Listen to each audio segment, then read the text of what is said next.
So when we talk about the amyloid pathology in the context of Alzheimer's disease, I can answer your questions on two patient populations.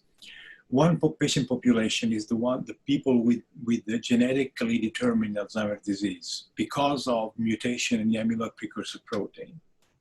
So these individuals are a minority, okay? Because the majority of Alzheimer's disease is sporadic, and we don't know why it happens.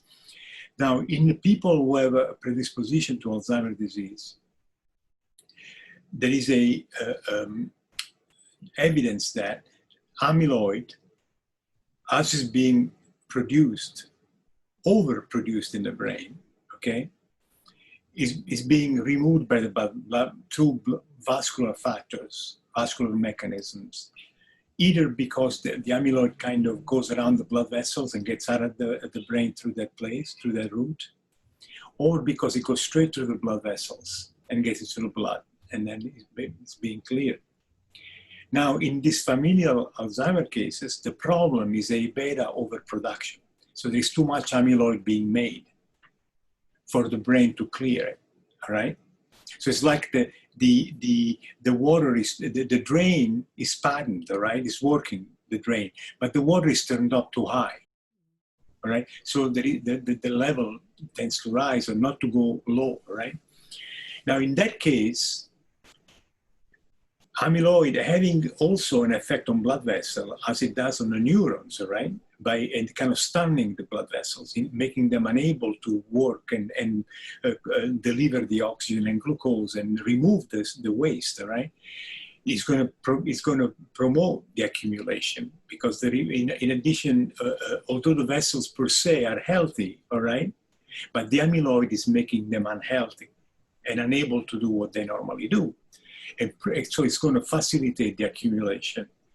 Now, how do we know that this is true in patients? Well, we don't know that 100%, but we know that the evidence is indirect.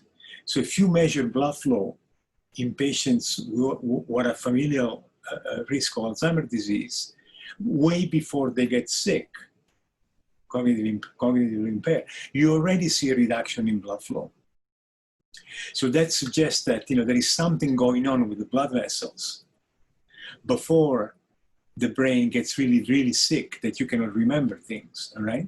So that's kind of the evidence that suggests that that's going. So this is for the familial.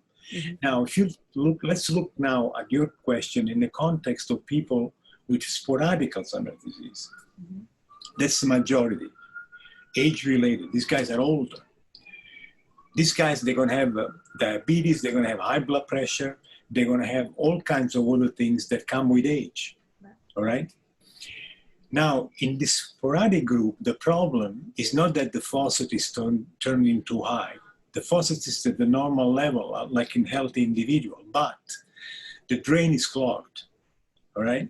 The vessels are unable, and the other mechanisms are unable to remove the A-beta that is being made.